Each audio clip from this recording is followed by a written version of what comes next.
Form ಒಳಗೆ ಬಂದು ನೋಡಿದ್ರೆ ಶಾಕ್ ಆಯ್ತು. ಹಾಯ್ ಎಲ್ರಿಗೂ ನಮಸ್ಕಾರ. ಹೋಪ್ ನೀವೆಲ್ಲ ಚೆನ್ನಾಗಿದ್ದೀರಾ ಅಂತ ಅನ್ಕೊಂಡಿದ್ದೀನಿ. ನಾನು ಕೂಡ ಇಲ್ಲಿ ಚೆನ್ನಾಗಿದ್ದೀನಿ. ಅಲ್ಲ ಸರ್, ನಾನ್ ಬಂದಿಲ್ಲ ಅಂದ್ರೆ ಇವತ್ತು ನನ್ನ ವ್ಲಾಗ್ ಯಾರು ಮಾಡ್ತಾರೆ? ನಮ್ ಗುಂಡೂರ್ ಸ್ಕೂಲ್ ನಲ್ಲಿ ಕೃಷ್ಣ ಡ್ರೆಸ್ ಹಾಕಿ ಕಳ್ಸಿ ಅಂತ ಹೇಳಿದ್ರು. ನಮ್ಮ ಮನೇಲಿ ಎಲ್ರು ಕೂಡ ಅವನ ರೆಡಿ ಮಾಡ್ತಿದ್ರು.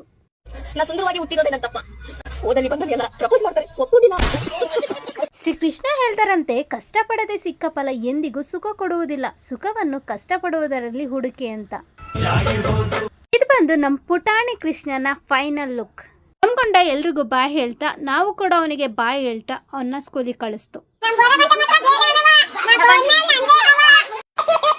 ಅದಾದ್ಮೇಲೆ ವಾಕಿಗೆ ಅಂತ ಹೋದೆ. ಇವತ್ತು ಬರೀ ನಂದು 1 ಕಿಲೋಮೀಟರ್ ವಾಕ್ ಆಗಿತ್ತು. ವಾಕೆಲ್ಲ ಮುಗಿಸಿ ಮನೆಗೆ ಬಂದಾದ್ಮೇಲೆ ಉಪ್ಪಿಟ್ಟು ಮಾಡಿದ್ರು ಅಂತ ಉಪ್ಪಿಟ್ಟು ತಿಂದೆ.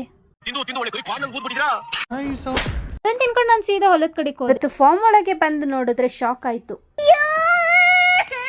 ಯಾಕಂದ್ರೆ ಇವತ್ತು ಹೆವಿ ಟ್ರಿಪ್ಸ್ ಹೊಡೆದಿತ್ತು, ನನಗೆ ತುಂಬಾ ಬೇಜಾರಾಯ್ತು. ಸೊ ಇವತ್ತು ನಮ್ಮ ಬಾವ ಡಾಕ್ಟರ್ನ ಕರ್ಕೊಂಡು ಬಂದಿದ್ರು. ಡಾಕ್ಟರ್ ಯಾಕೆ ಅಂತ ಹೇಳ್ತೀರಾ? ಸಜೆಷನ್ ಕೇಳಿದ್ದಕ್ಕೆ. ನಂದು ಏರಿಯಲ್ಲಿ ಒಳ್ಳೆ ಅವಾಯ್ಡ್ ಇದೆ ಸರ್. ನಾನು ಬಂದ್ರೆ ಸಾಕು, ಏರಿಯಾ ಜನಗಳೆಲ್ಲ ಗಡಗಡ ಅಂತ ನಡಗವ್ರು.